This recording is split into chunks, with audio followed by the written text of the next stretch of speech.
I came out of the audition and I went down, my sister was on the beach and she was like, how'd it go? And I was like, oh, I don't know, I feel really dissatisfied and disappointed with myself. And I just felt like I hadn't delivered what they wanted. With Indika, is there something that you feel personally that you were able to connect with her? I think she's very relatable in the sense that she is just trying to do the right thing all the time. It's completely normal to doubt one's faith, if you have faith, to go through periods of doubt for it. I remember I told my sister about that scene. I described the scene to her. And just from the description, she cried. Oh, she teared up when I told her about that scene. Hey, what is up, everybody? Welcome to Behind the Voice. I'm joined by the wonderful Isabella, who played the role of Indika in the game. Indika, thank you so much for being here. I hope you're doing well. I'm very well, thank you. Thank you for having me. Absolutely. And it's so wonderful that you're part of this game, Indika, which has been really loved and beloved ever since it got released. But how has it been for you this year overall? I know you're also into theater. So, how is everything going on for this year for you? Yeah, good. At the same time as doing this game, actually, I did a play at a theatre called The Playground, which my friend actually wrote. Oh. And he self-produced it, which was good experience. It went very well, and we plan to take it on further somewhere at some point. But it was great fun. There's nothing better than being able to work with your friends. Yeah. So it was great. And I've got another play coming up where I'm going on tour round the UK. Oh wow! With a comedy. So yeah, that's pretty cool. Is what's so special according to you is about theater that you can easily go in? Well, I think the thing about theatre, which you don't get with most other forms of acting, is you get immediate feedback from a lot of people. Even if, after the show, your friends don't tell you the truth and they just say, oh, well done, that's great. You can tell, being on the stage with the audience in front of you, you can feel the vibe, the audience reaction. And that's great to learn learn about that. I think it's a good fit. It's kind of throwing you into it in a way that it's not the same with voice acting and screen acting in that way. Yeah, that makes sense because you get immediate feedback and now you know whether it's good, whether it's bad, whether people are connecting, and then maybe also at the same time some things that you can improve next time. I believe so. Yeah. That should be an interesting feeling to be. I've never been in theater. I've been in plays. That was only in school time, so I'm the worst person to even talk about theater at this point. But well, that counts though. If you did a bit at school, I think that counts. You would have experienced that immediate feedback feeling. Yes. Well, although I had a very terrible thing, is because I remember I was in a play and we were rehearsing the day before, and before the day ended, I was feeling sick. I was like, "That's fine. I'm sick. It's okay. It's not a big deal." Then the next day, I got a fever, and then I could not do the play. So I was not in the play. My role was given to someone else. No. And I was having this terrible fever, but I was able to go to the play to see how it is. I was just lying in my mom's lap because I was not able to sit. But I was seeing somebody took my home, oh my God, that person took it. That's commitment though, to go and see the play that you can't. That's commitment even when you're ill. Yeah, that I don't know how I did that, to be honest, at that age. But yeah, it's funny to see that. That's the only experience I have.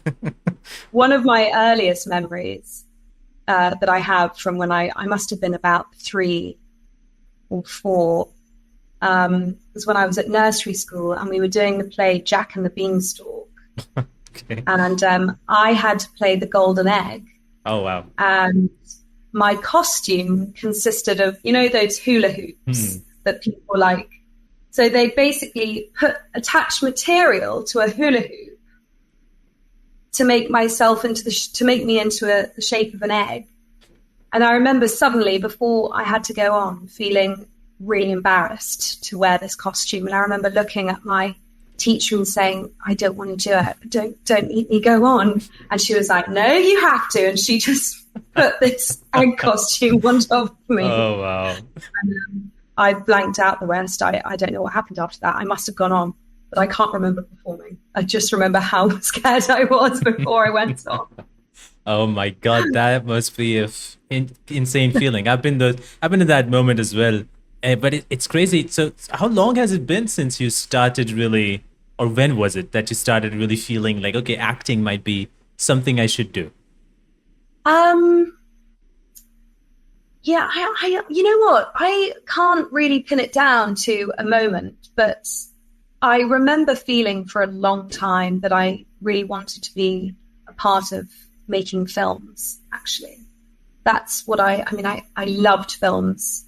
Well, now I love films, but I loved them when I was younger as well. And I just really wanted to be a part of making people feel the way I felt when I came out of a really good film in the cinema. Yeah. And I didn't really actually care when I was younger, how I contributed. But because I did acting at school and things like that, I sort of just ended up going down that road.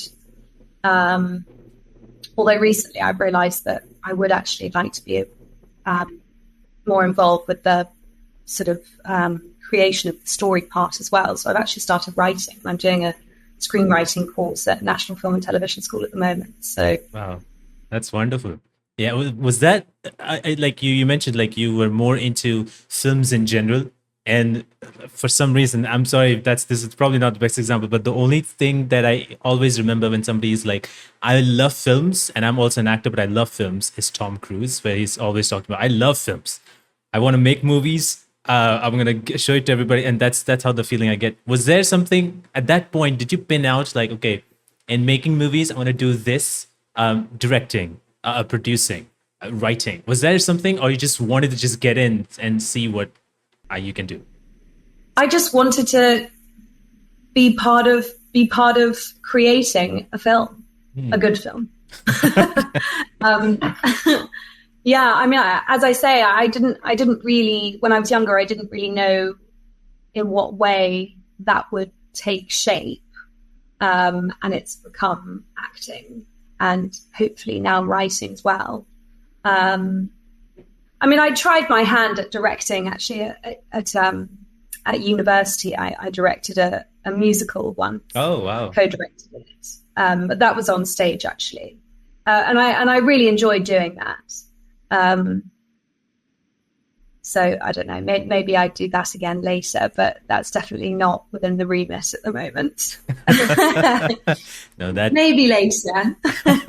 That makes perfect sense. That's all right. And I'm happy that you have found your path, and happy that you found your, like that happy moment, I guess, where you're like, yes, this is great. I'm having fun.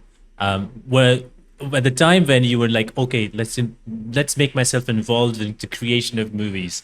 Were you supportive by your parents? Was that something that you had to really talk about, or was that something like your parents were more open to be like, yeah, let's do what you want to do? My parents have always been really supportive, actually. I'm very lucky in that sense. But they did say that I had to get a degree first. So they made me go to university first, which is a good thing. And I went and I did Spanish, which is, it's a good skill to have, even as an actor. I mean, I can speak Spanish. So it's another string to an actor's bow. And yeah, I mean, being a voice actor, I do lots of accents. So yeah, it was also kind of useful for that, I suppose. No, yeah, that's true. With accents and different languages, it's always a plus in general. It's never been a thing like, oh, that's I learned that was not going to be useful at all. But like usually it is useful most of the time. While you're acting so much, you've done theater, you're doing voice over, you've done a video game. From then till now, what are the kind of like the struggles that you've faced in general as an actor at this moment? Well, it's a slog. You have to, I mean, being a freelancer, maybe you can relate to this with your podcast. You're always looking for the next gig, which can get tiring. Sometimes I envy people in muggle jobs, who I don't know whether that's an appropriate word to use, but who can, you know, they're sort of comfortably in a setting, and they can just get on with the job rather than having to find the next, sort of spend time finding the next job. That I imagine that's quite nice to be able to just get into what you're doing, which of course as an actor, you can really get into what you're doing, but then it suddenly stops, and then you get post-show blues, and then you've got to find the next gig. But at the same time, you get to do lots of different jobs, I suppose, as well. So swings and roundabouts, I suppose. But I lost my singing voice once. That was one of the biggest challenges, I think. I did a lot of singing when I was younger. And when I went to university, I did a 48-hour musical, which is when you rehearse for 48 hours and then you put on 2 or 3 performances at the end of the weekend. And I got laryngitis that weekend, and I sang anyway and really damaged my voice very badly. It's come back now, so it's okay, but it was, you know, as a result, whenever I went on stage, even if I wasn't singing, I would sort of get a stress rash on my chest and things like that, which, I mean, it must have been completely psychological, because, I mean, I don't know why. I mean, even if I wasn't singing, it didn't sort of make sense that my body would have such a physical reaction to nervousness, I suppose. Mm. But yeah, that was quite a big challenge. That was quite shocking at the time, but it means that I won't ever take my voice for granted again. Wow, that's an interesting experience. It must be crazy for you at the time, like where you have this damage done, and then you have to kind of deal with it and go along with it. Do you ever feel like that is kind of, I don't know, maybe you think about it too much? Is that something like where you sometimes deal with, I had this thing before, I could like have a much better singing voice, now it's gone, and maybe that becomes like your, I don't know, reasoning of blame, like, okay, this is why, because I'm not getting the roles and gigs and something like that. Is that something that you always constantly kind of find reasoning or stuff like that, where you're, you know, not happy with things you have lost? Oh, I don't know. I mean, I don't audition for very many musicals. I mean, I have done singing in roles. So I don't feel like losing my voice at that time hindered me, because I wasn't a professional actor at the time. I was at university. So I hadn't been to drama school or anything like that yet. If I'd been a professional actor at the time, it would have been not good. It would have been, yeah, that would have been pretty detrimental for the years that I had that. But now, no, I don't think so. I don't really audition for musicals, although I do like to sing in productions. I've sung on Radio 4 and plays and things like that, but full-on musicals, I don't really do those. So, yeah. So it's okay. That completely understandable. It's okay. But it's like, I always wonder, like, especially for me, who is also, as you mentioned, like, I'm trying to find the next gig, the next guest. And when it's not there, I'm like, oh gosh. So it's like, you kind of go into that zone, or at least I go into that zone where like, okay, I'm not getting this thing. How will I do this next time? Can I even push myself? Can I even grow and all that stuff? How do you kind of build that kind of momentum or even motivation? The motivation. To keep going. Yeah, the motivation thing is tough. I found it more, I think with acting, because I, of course, know a lot of actors. A lot of us are in the same boat. And that's a huge comfort. I think it's easy to lose motivation if you feel kind of alone in what you're doing. That's much more difficult, I think, which is why writing, I think, is maybe more difficult. I mean, as I say, I did a play earlier this year because my friend wrote it, and then we put it on together, and I wouldn't have necessarily done that on my own, and my friend who wrote it wouldn't have done it on his own. with writing, I've found I had an idea for a film for a long time, and I didn't write it actually until I met someone who got very enthusiastic about the idea as well, and basically helped me write it. And that was amazing. If you have someone who's as enthusiastic as you, then you can kind of prop each other up when the other one's feeling a bit low. Yeah. But I think always talking to your friends and talking to people who are in similar situations can kind of get you out of the blue stage when you have those dips. Mm-hmm. Yeah, that's a good point. It's important to, and you were mentioning before about the muggle jobs, and I totally understand that, because I also see that at times. We're like, oh, those guys are having it easy. They're just sitting in their offices, just going there, 9-hour job, whatever it is, just going there, just doing their work, coming back, just getting the money. That's great life. But then I always, at this point in my life, I'm always like, if I even go to that zone where I'm going to an office and living the safe life, I would not be as excited every day waking up, I guess, but I'm excited every day now to wake up and be like, okay, I'm going to prepare for the next thing. I'm going to do the next whatever activity that I'm supposed to do, which is going to help me maybe in some ways. So I'm always excited for that, rather than, but at least I feel if I would have gone to that normal job, that excitement would have been, I would probably get frustrated immediately a few days later. Yeah, no, I know what you mean. Yeah. It's, ups and downs, isn't it, to both scenarios, I suppose. Yeah, absolutely. One of the it's interesting because before Indika the game, I think you worked on As Dusk Falls, another video game.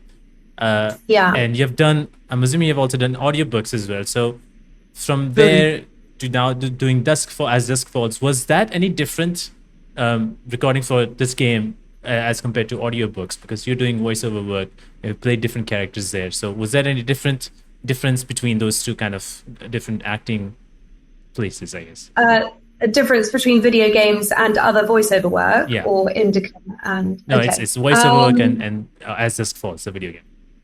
Yeah. So, one of the main differences I found is when you record video games, or certainly the video games that I've done, is you don't record with the other person in the room, the person that the other character, I mean. When I do radio plays and things like that, you're acting like in theatre in a way, opposite the other person, and you bounce off each other. And in video games, the ones that I've done, as I say, you're just on your own. And you can, if the other actor has recorded their lines, then you can go off those, but they haven't necessarily always. So that's always a bit of a challenge, because you want it to sound as natural as possible.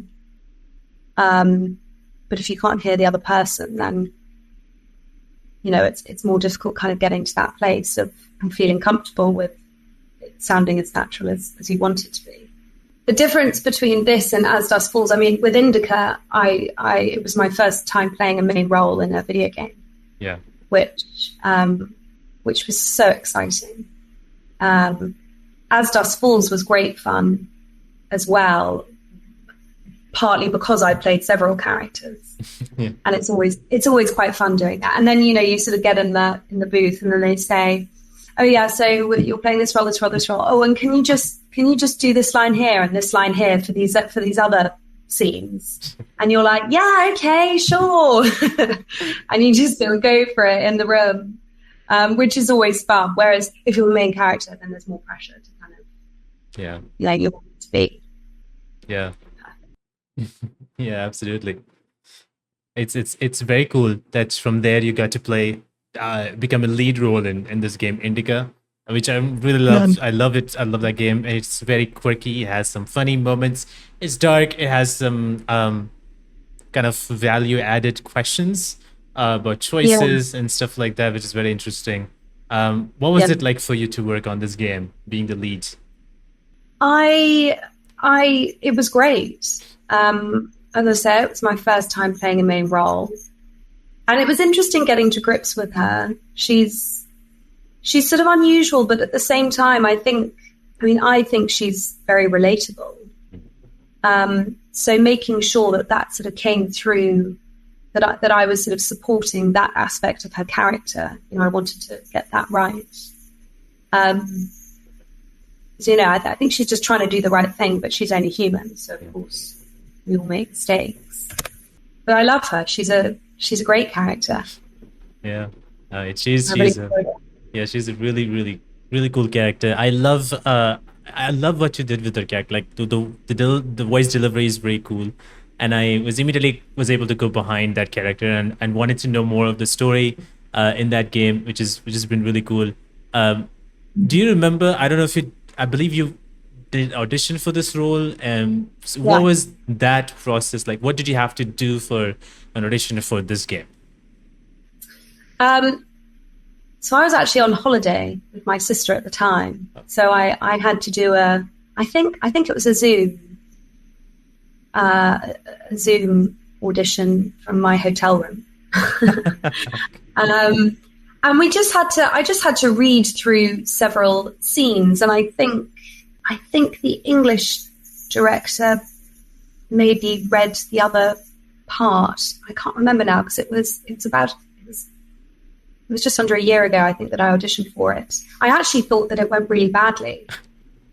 I came out of the audition and I went down. My sister was on the beach and I went down and she was like, "How'd it go?" And I was like, "Oh, I don't know. I feel really dissatisfied and disappointed with myself that I didn't push myself more." And they just didn't give anything away in the audition. And I just felt like I hadn't delivered what they wanted.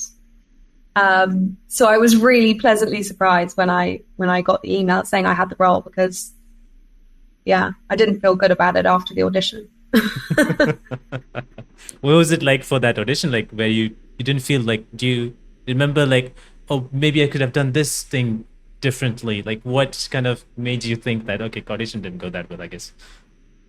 Well, because we tried it in several different accents. So in the end, they just wanted my accent, more or less. But we tried it in Northern as well, but it didn't quite work. And then I thought about saying, "Oh, can I nearly said, why don't you let me do it in a Russian accent, because it's a Russian character, it's a Russian game." But I didn't say that. I didn't quite pluck up the courage to say that, even though I thought that it would really work at the time. And so that's why I came out and felt like, oh, they didn't like the way I did the Northern. I didn't get the chance to do the Russian. And now it's just gone really badly. Damn it. But actually, it was all fine. And they just wanted basically my accent, which was an interesting challenge, actually, because being a Russian game, it's, the English sensibilities and the Russian sensibilities, they are different. Mm-hmm. The way people converse with each other is different. And that was actually one of the biggest challenges playing Indika, was making sure that those Russian sensibilities are kind of translating, even though you're doing an English accent. But hopefully that came across. No, I believe it did. You did a great job, and I really enjoyed that. I know I've seen people on social media, at least on Twitter, like they are talking about how great the character is. I posted before like this, we're doing this interview, I posted like on social media, like, you're my guest if anybody has this questions. I saw like a lot of people like, "Oh, I love this character. She portrayed it very well." I think there was one comment who had like a long comment saying like they had no question, but they just wanted to let you know that they loved your character. You did a fantastic job. So yeah, I believe you did a great job, and there's people who really enjoyed your work. So yeah. Good. So I'm so pleased. Absolutely. It's quite interesting every time, because I ask anybody who I have in the podcast, I ask like, okay, how the process is like for games like these. What was it like for you to be in this recording sessions? How did you kind of prepare for it, and what was kind of the direction sort of given to you I'm assuming it's like, I believe it's not at one sitting kind of recording, it must have been kind of separated, I believe. So how was like that whole process? Well, with video games, you're actually not given that much information in advance. It's not like, you're not sent the whole script or anything like that. I mean, you're sent your bits. So you can prepare as much as you can with the information you have, which is, reading through what you have to do, practicing it, reading as much of the backstory. But, there doesn't tend to be a lot of backstory given to you. I mean, I can't remember exactly, but I mean, you don't have a sort of book of backstory of what's going on. You sort of get given that information in the room when you're recording. So when I was given direction in the room, I'm trying to remember what kind of direction we had, because we had sort of two directors on it in a way. I mean, Dmitry was the main director, and then there was also Justin in the booth with me, or in the next door booth, sort of covering the sort of English side of it. And yeah, we just sort of, a lot of it was making sure that the sort of Russian sensibility was sort of coming across, and that, you weren't overdoing it, that I wasn't overdoing it, and things like that. But the recording was fairly quick. I can't remember exactly, but I think over a period of a couple of months, we probably did something like 15 hours recording for my part, or something like that. It was the first time I'd had mocap done on my face. Oh, interesting. Because they'd already done really most of the, maybe even all of the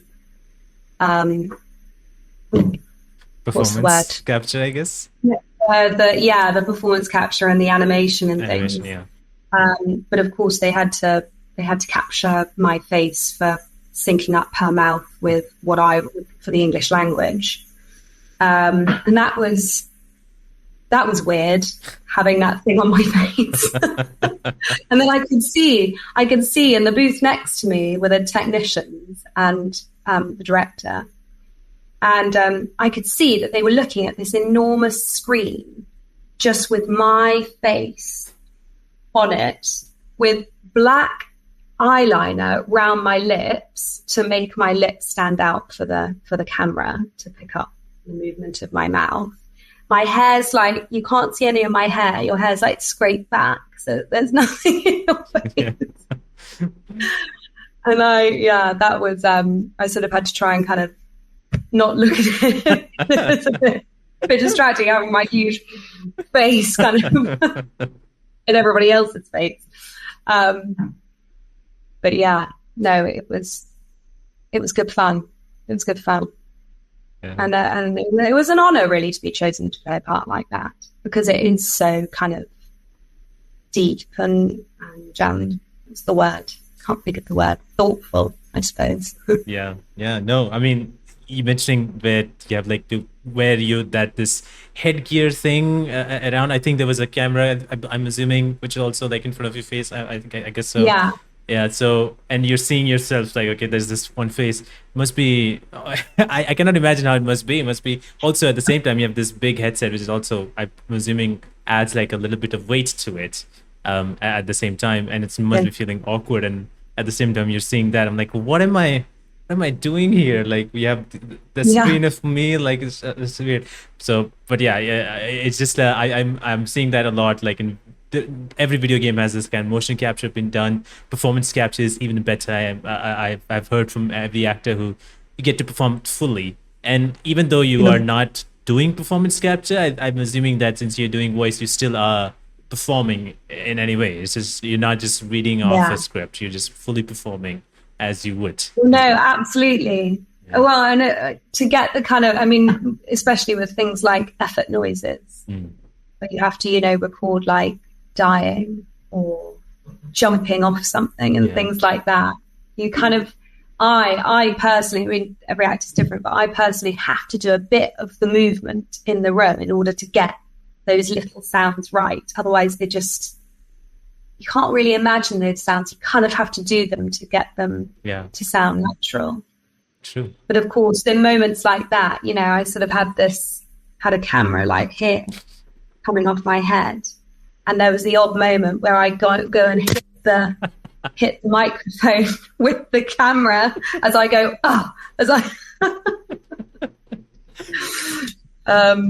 which is always a little bit clunky and embarrassing. It's not live, so it doesn't matter. You can just do it again. Yeah, that's the beauty of it. Nobody has to see that. That's fine. Yeah. I shouldn't have said that, should I? To be honest, I love seeing kind of like the behind the scene footages, if there's any that has been recorded, because you get the sense of like how it actually has been done, because not everybody gets to know that or gets to see that, and then you get to see it like, okay, there's a lot of work that has been done for an actor to do all of these things, and some bits are also been taken away because if they, according to the game developers, it's not good. Maybe it's a different take that they wanted to take or something like that. So there's a lot of things that you do that probably not taken, maybe taken like, so there's a lot of things that goes on. So I really have that kind of respect on so much work to do. And then, it just takes a long time and a long process. So it's really fascinating to me. With Indika, I know you mentioned that how the character is really interesting. Like, what drew you to her? Is there something that you feel personally that you were able to connect with her? As I said earlier, I think she's very relatable in the sense that she is just trying to do the right thing all the time, but she's only human, so she sort of makes these mistakes. But what I love her kind of wry, the way she swings from kind of her sort of skepticism of religion. Yeah. And then but then is clearly so wrapped up in it that she's in a constant conversation with the devil in her head. But I think what's great about those two different ends of the spectrum is that it just goes to show how relatable she really is, because it's completely normal to doubt one's faith. If you have faith, it's completely normal to doubt it, to go through periods of doubt for it. So I think that's really, I think that's a really nice trait in her character, and one that means something probably to a lot of people. I would have thought. Oh yeah, no, it has. It has a lot of people have felt that way. It's like, okay, yeah, now I can relate with that character because of those same doubts and confusions that a person has. So it's very, very relatable on that sense. And you mentioned, like, obviously the game Indika has this, I guess, confusion, doubts on her faith at the same time. And there's this line, and there's this whole conversation that I really liked in the game, which I think started in some ways, but it was like, why would God need our so-called freedom if in the end he's only satisfied with strictly defined choices? And I really liked those conversations and those moments, which was really interesting. It got me thinking, because I was like, once the conversation ended and I was like, oh, I'm not going to move forward. I'm going to think about this for a moment, because it was like a thing that got me into my conversation with myself. It was like, oh yeah, that's an interesting thing. So I really liked that moment. It was really interesting. It's quite heavily philosophical, isn't it? It is, yeah. Very much. I don't have the answer for Indika on that one, but I'm not sure anyone really does. That's true. Yeah, everybody has their own, I guess, opinion, beliefs, and that's great. Everybody's beliefs is different. That's the best thing about it. Is there a moment when you're recording the game and you're going through this process? Is there a thing that you were, or a line that you did, or a moment that you did that you're extremely proud of? Like, okay, this that I did, I'm happy that I did it this way. Maybe the bit.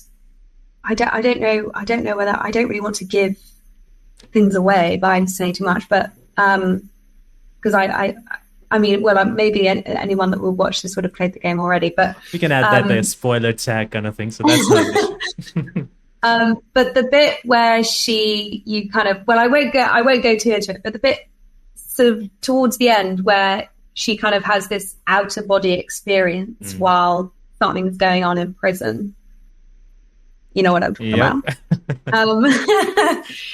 That bit where she has a conversation and she's kind of, falling through time with the devil, and we worked on that. That was one of the bits we worked on the most. And I think I'm proud of the way that that's sort of come out. I think the directors directed me very well in that bit, and I think it really works, considering what's going on at the time, in the story, I mean.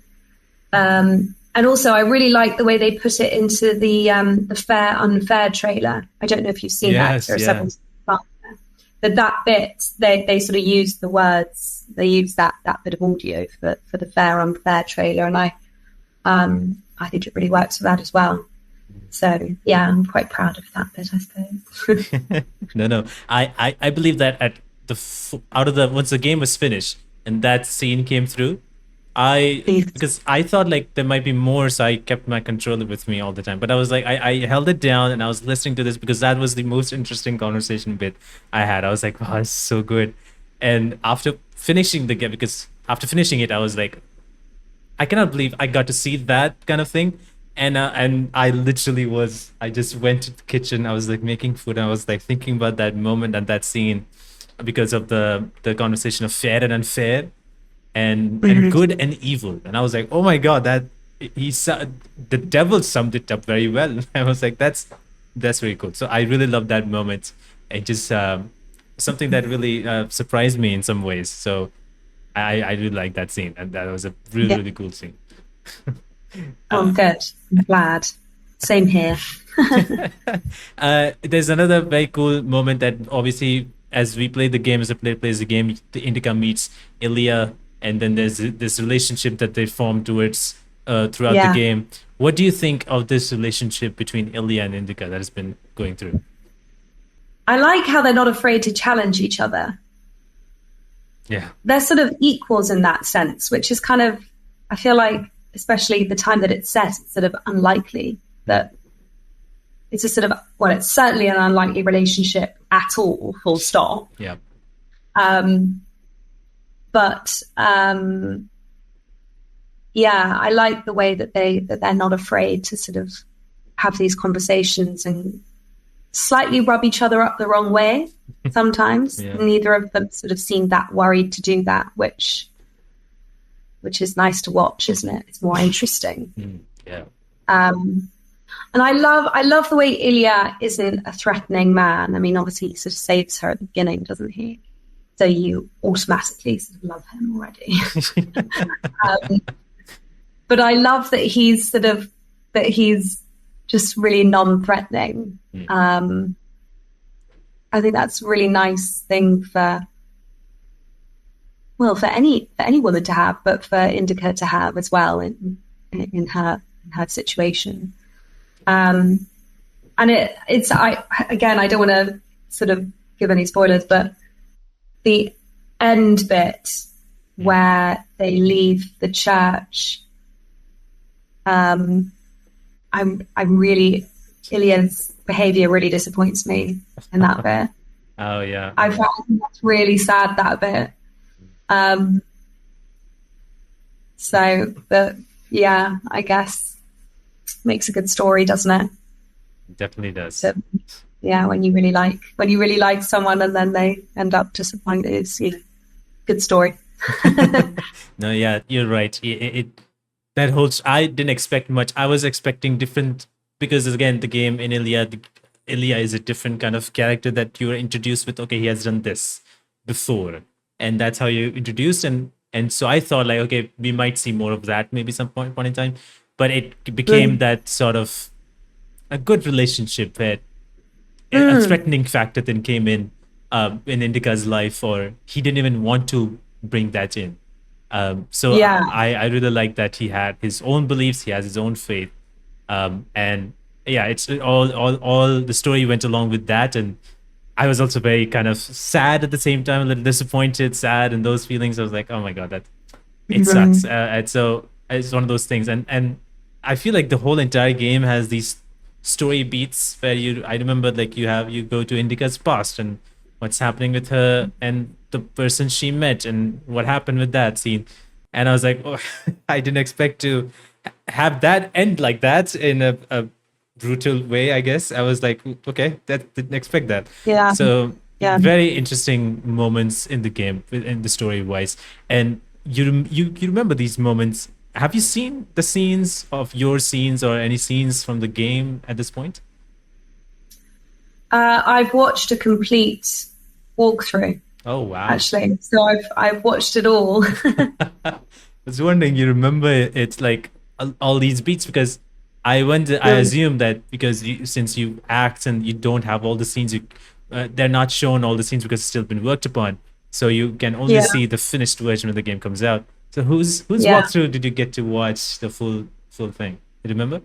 Oh. So I watched a couple of when the demo came out. I watched a couple with commentary, but unfortunately I can't remember which ones they were.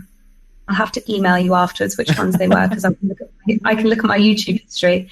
No And problem. then the complete walkthrough I watched the other day, but that was without commentary. Mhm. It was just a sort of straight through 2 3/4 hours or something.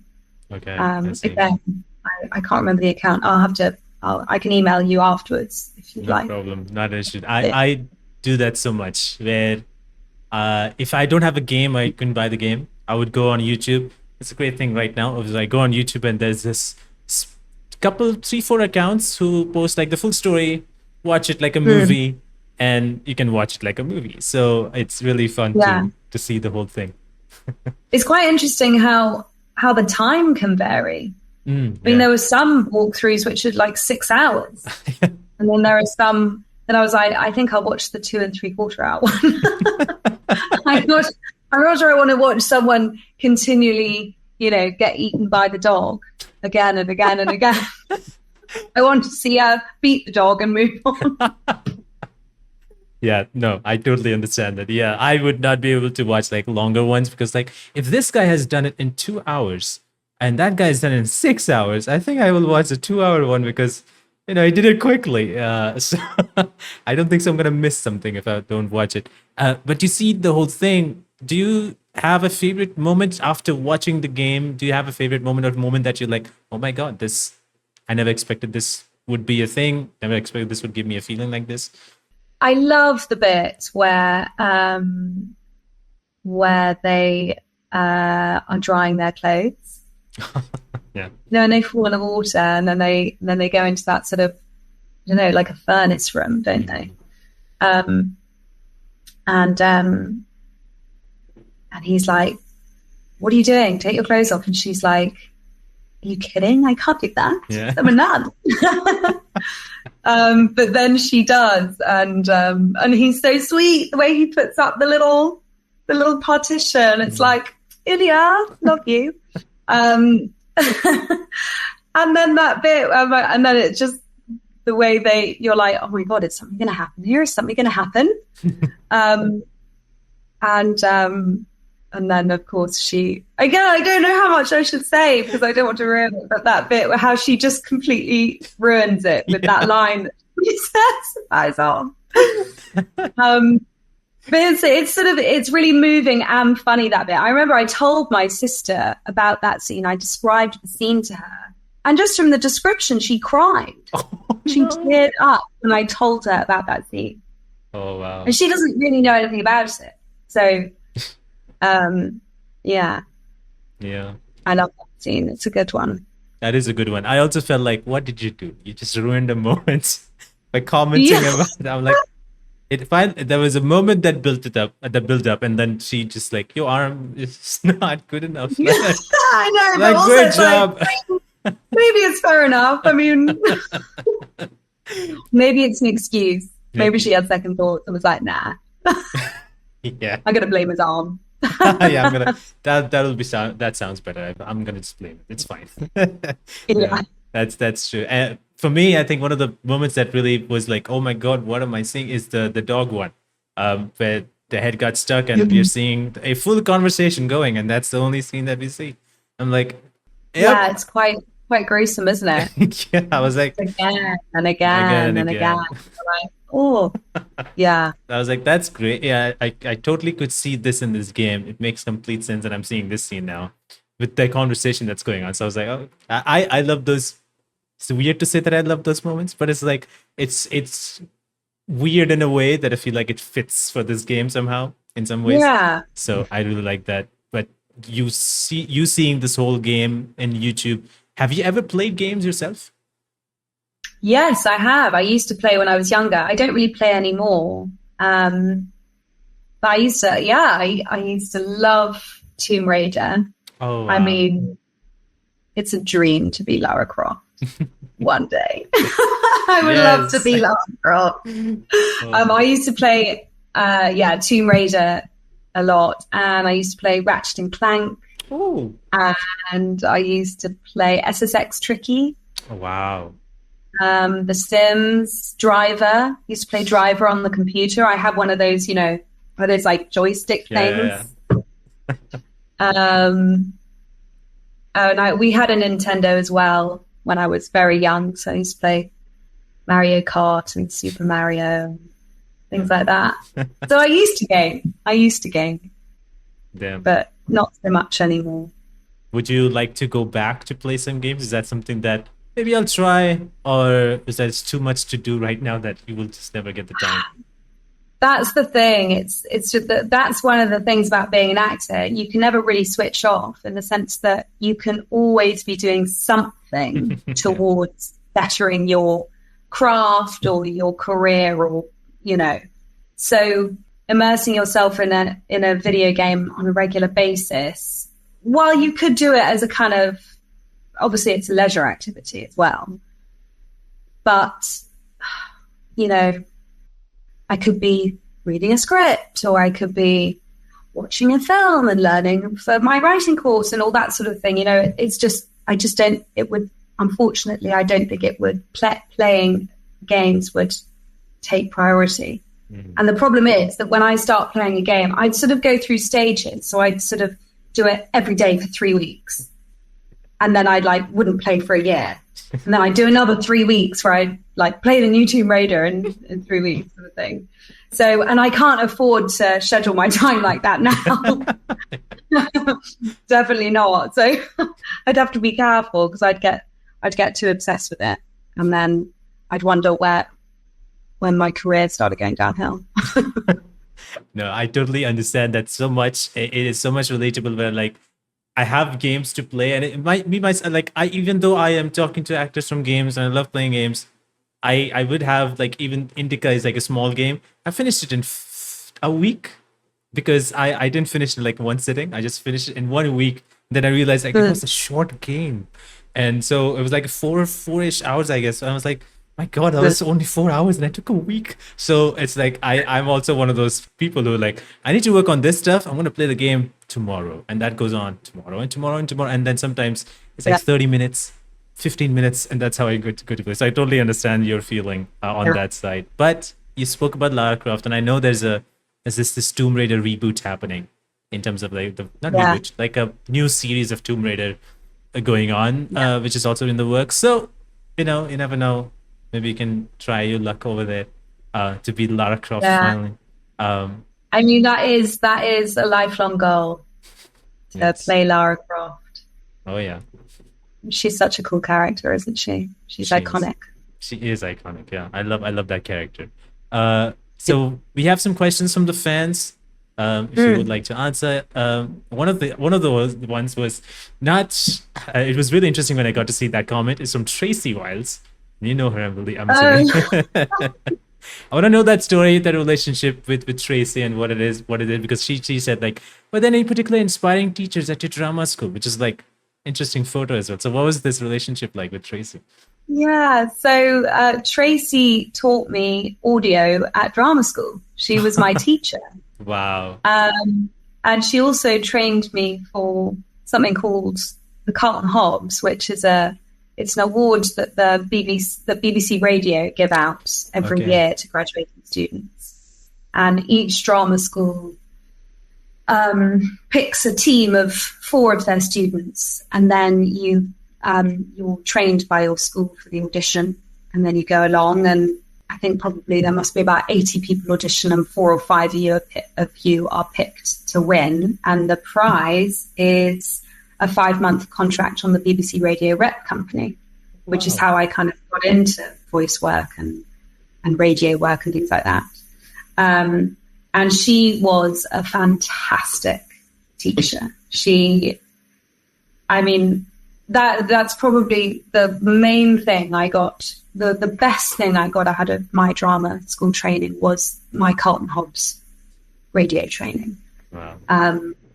All the things, but it sort of translates into other acting as well. I mean, all the things. We had 2 teachers. We had Tracy, and we had this great guy called Carl as well. And when I sort of think now, when I work on anything, when I think back to drama school and nuggets of, information that I learned, things that they taught me are what I still go back to now. So yeah, there was an inspiring teacher at drama school, and it was Tracy Wilde. So cool. I love that, because I got to know Tracy because of Baldur's Gate 3. I got to know she did play this character Jaeria, and it was really cool. And so I got to know her from there. I got to connect through that, and knowing that she was your teacher is really cool. And she's a proud teacher. I saw her tweeting about you're brilliant, and I was like, that's great. So it's really she's cool. Very sweet. She's very sweet and very supportive and incredibly talented herself, as you know. Yes, sure. Absolutely. Yes. And you are too. You're too incredibly talented. And I'm just excited to see what's next as well. Relative Variation asks, do you think there could be a sequel where Indika refines her faith?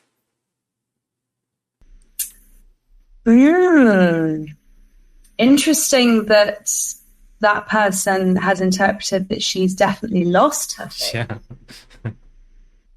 I don't know if I necessarily agree with that, but I think there could be a sequel. Yes. Yeah, there should be a sequel. Definitely. I mean, I don't know whether she'll. I don't know. I'm probably not the right person to ask, but I think that definitely could. When I watched the ending, actually, I did think there could easily be a sequel. I mean, another crusade. Yeah. To the next Cadets.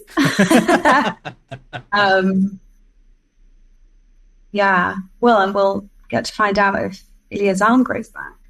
Did it work? Did it work? Did it just need a bit more time to work? Yeah, it needs a little bit 24 hours after that. It does work. Yeah, so. Yeah, exactly. No, but I definitely think there could be a sequel. I mean, there are still lots of unanswered questions, and she's a great character, and Ilya's a great character too. So, and it's it's a great setting too. Mm-hmm. Absolutely. So, I would love to see, for sure. Yeah. Chef Boy Blobby asks, what do you think makes Indika so special and unique as a main character? So special and unique. As I said earlier, I think she's very relatable. Obviously, the topic that the sort of religious topic that the game is covering is fairly unique, I think.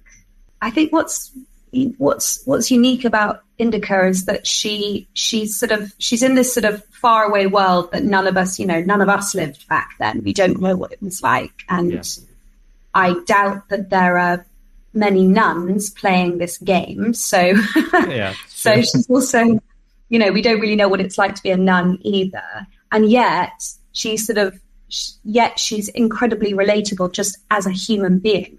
I think it's quite interesting seeing all these questions asked through the eyes of someone who's supposed to be very religious, but actually they're questions that I've asked myself before as well. I haven't had conversations with the devil in my head, but I've certainly had thoughts in my head that are sort of similar. We all have those, and I think, don't we?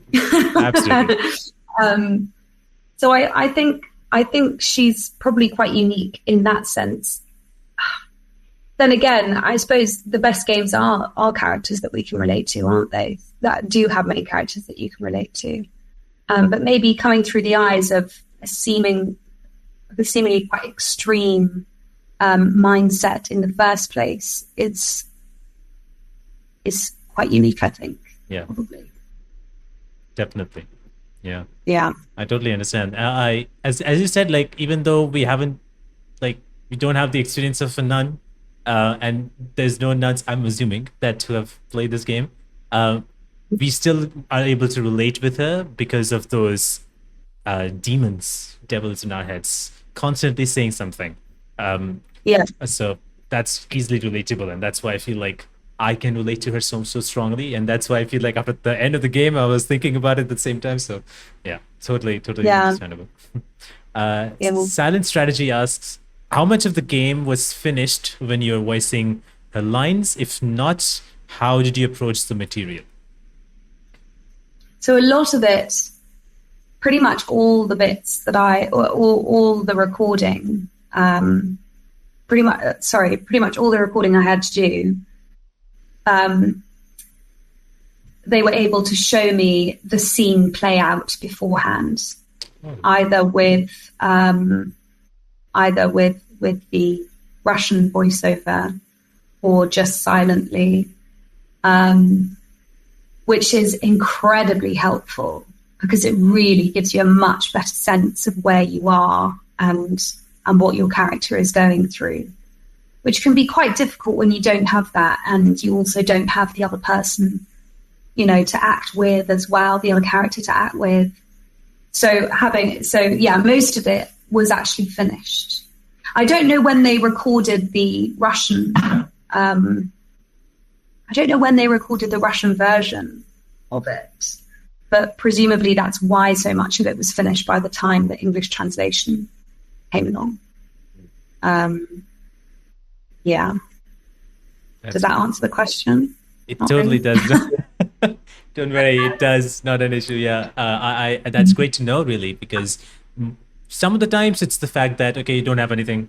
They cannot show anything really because they're still working on it, or they show very basic layout of how things might look, and that's very unfinished version. So you still have no idea how it's going to look anyway. So it's good to know that a lot of things were done that you can at least see and have a reference and understand where you are and work through that. So that's great. That's a good thing. I mean, when you don't have that, sometimes even when you watch the scene, it's kind of out of context, and you're like, well, that's good to see where she is, but what's her thought process here? What's happened just before this that makes her in this situation? Things like that, and you just have to work closely with the director and the developer to sort of. You just have to ask as many questions as you can, which I felt very able to do. They were, everyone's side and Oddmeter were great to work with. I felt very at ease with asking questions. And even when I didn't ask questions, Justin would ask questions for me. So I felt, very comfortable sort of getting all the information I needed, really. That's great. That's lovely to hear. This person also had another question, which is, which part of the script were you surprised by the most? Oh, gosh. Even if you can remember, to be honest, it might be a while. Yeah, gosh. Was I surprised by the most? Surprised me the most? Do you think in storyline? Does that mean in the storyline? I mean, it can mean in the storyline as well, I guess so. Why not? Well, I think I was quite surprised by the bit, at the end when they're leaving the church and Ilya, runs away and sort of pushes Indika into the arms of the people with the guns. I was really surprised by that. I was like, Ilya, that's really disappointing. You've been so great up till now. Well, ish. But I think that bit surprised me. Yeah, I totally understand that bit. That bit was like disappointing to me. Like, what did? This is so ridiculous. Yeah. What the hell are you doing?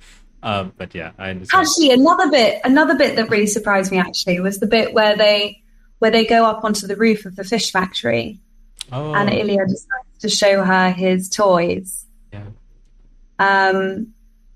That bit was sort of really pleasantly surprising. It's such a sweet scene. It's such a beautiful scene.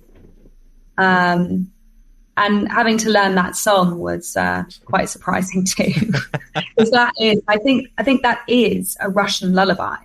Oh, And I only had, it was actually really quite a difficult song because it sort of jumps the octaves quite a lot. And I only had this kind of very synthetic recording of it to sort of learn it. But also they wanted it to be, sort of quiet and sort of, she's sort of doing it very casually. yeah. With such note changes, because it goes quite high and quite low.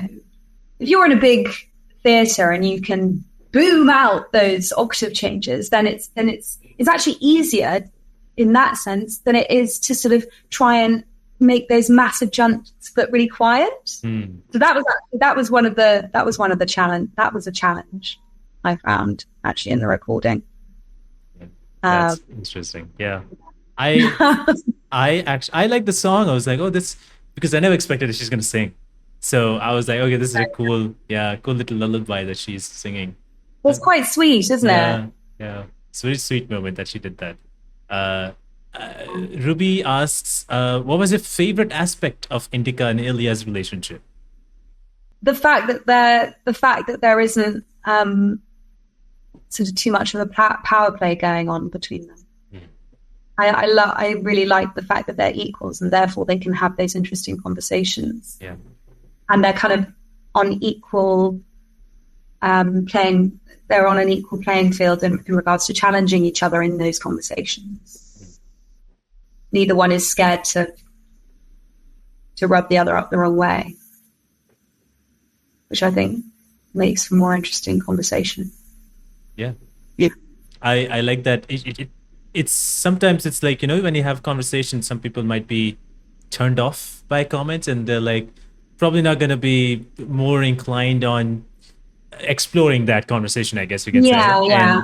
And with Ilya, that was not the case. Or with Indika, that was also not the case. They were open to listen to that comment and then give their own opinions and what they believe in casually, like a normal conversation would be, instead of judging the other person on the other side. So I really like that one. Yeah. That's great. I agree. Yeah, and well, that was all the questions from the fans. As I mentioned, there was like one of the comments which really, really loved your performance, and I'm seeing a lot of one of those in Twitter as well. People are really liking it. So I just want to say that you've done such a terrific job in this game, playing this character, and people are really enjoying it. So thanks to you to do that, because that's why I'm here. I'm able to talk to you even. Well, thank you so much for having me. It's been a pleasure to meet you. Absolutely. And to be able to talk about Indika. Normally when you finish the acting gig, that's normally it. But it's so nice to be able to carry on with things like this. Yes, absolutely. But there's one more thing that I would like to do, if you would allow me to, if that's okay. I've not done this in a while, but there's like just a fun thing. There's 5 random questions that I can ask to you. And if you want to answer those, it would be very fun. Okay. All right, cool. Is there a recent movie or a show or something that you've watched recently that you really loved? Yes, probably. Let me have a think. I recently went to see People, Places and Things at the theatre, which was it was really good. I don't know if have you heard of that before? I have not, unfortunately, but I would love to check out, see what it is. Yeah, no, it came out a few years ago and they've brought it back now. I missed it the first time around. I think it was at the National the first time. And it's all about a drug addict going into rehab. It's all about the rehab experience. There isn't another play like it. It's really moving. Really good and really well acted. Denise Goff is in it and she was fantastic. They were all fantastic. Everybody in it was very good. So yeah, that was the last thing I saw where I was like, that was really good. Oh, that's pretty sweet. Do you collect anything? Do I collect anything? No, I don't think I do. Do I? Do I? Um, I've never, I don't know why this is coming to my head. It's not really collection, but I've never thrown away. I still have all my old boyfriend's like cards and letters, Oh, wow. even if I'm not going out anymore. I still have them all. I've never thrown any of them away. So I'm not necessarily collecting them, but I suppose it's a collection of sports, I guess. Yeah, that is a collection of sorts. Yeah, true. Why not? I mean, hey, I feel like if you're collecting them, you're keeping them. That's great. You're keeping those, I guess, memories of those times. I guess so. So that's great. Yes. I had those at one point in time. Now I don't. But like, yeah, I Yeah. totally understand that keeping it for as long as you want. That's pretty cool. Yeah. I don't collect anything myself, so I was like, at least I have some things that I can sort of add into. Oh, these are my collections. I will not say it to anyone, though. I think people will judge. But no. If you had the opportunity to make a video game yourself, what would you want it to be about? Oh my gosh. Oh, what would I want a video game to be about? God, I have no idea. I have no idea. I don't know. I feel like that requires so much thought. It does. It does, yeah. I don't know. God. Yeah, I really don't know. What's coming into my head right now is sort of what would be quite fun is sort of probably just like being in a sort of quite a contained, dangerous situation and having to find a way out of it. I really don't know. I'd have to really think about it. Ask me in a year when I've developed it. I'll keep a note on that, yeah, for sure. But no, I totally understand. It's hard to kind of think about that. But even though with the thought that you had, like, okay, they're in a contained space and they have to get out of it. And when I listen to that, the only thing that I kind of visualize is any horror game where a person is contained in this space, locked in or whatever for some reason, and has to get out of this area because of something is chasing or something is keeping that person there. So I always think about that. So yeah. being a horror fan, I'm like always into that. So that's a great way to think about it anyway. And it's not silly. So no worries about that. Yeah. If you had a power where you could travel back in time, where would you go? Ooh. I would go to the 18th century. Oh, wow. And I would go and speak to my distant relative who I've written a film about, actually. Oh. She was a very famous actress and playwright in the 18th century. And she burned her memoirs on her deathbed. Even though she was offered a fortune to publish them, she burned them instead. Oh. And I'd go back and I'd explore her world and I'd speak to her and find out why she did that. Why she would burn such, because she had an incredible life. So I'd find out I'd ask her what happened that made her want to burn it away. Wow. That's in itself as a kind of like, the movie. It sounds very fascinating. Why? What happened? Oh, that's pretty cool. Yeah, that's a great. Well, that's what the movie looks at. It looks at why she would have done what happened in her life that would make her want to do that. Come up with a theory, because it's a film, not a documentary. Yeah. That makes sense. Yeah, that's great. Going back to that, and you have like a specific time period in mind. That's pretty cool. What's the biggest piece of advice that you could give to anyone? Just in general, maybe could be related to acting, could be related to like just life in general. I think probably don't overthink it. Probably applies to Indika as well. Don't overthink it too much. Look at the bigger picture. And I'm guilty of doing it as well. Yeah. But just don't get too caught up with the small stuff. Even when they feel big, just go with the flow and don't overthink it. Yeah, that's right. I do that all the time. Where I overthink about everything. So someone told me you have to stop doing that. I'm like, yes, I will. but I never do. So I will. I will. Some generation. But no, that's a good piece of advice. It's very hard to do that, but at least you can try. It's easier said than done. Yeah, that is a good thing that at least you can try it out, I guess. Instead of, So take a risk. Take a risk. Take a risk. Yes. Go for it and see what happens. Yes. Well, I just want to say thank you so much for giving your time, for talking about Indika, for doing this extra segment that I did here and all of that, and talking about acting and everything. So thank you so much for doing that. It was really fun to know more about you, the game that you worked on, and everything. So thank you. Thank you for having me. It's been a real pleasure.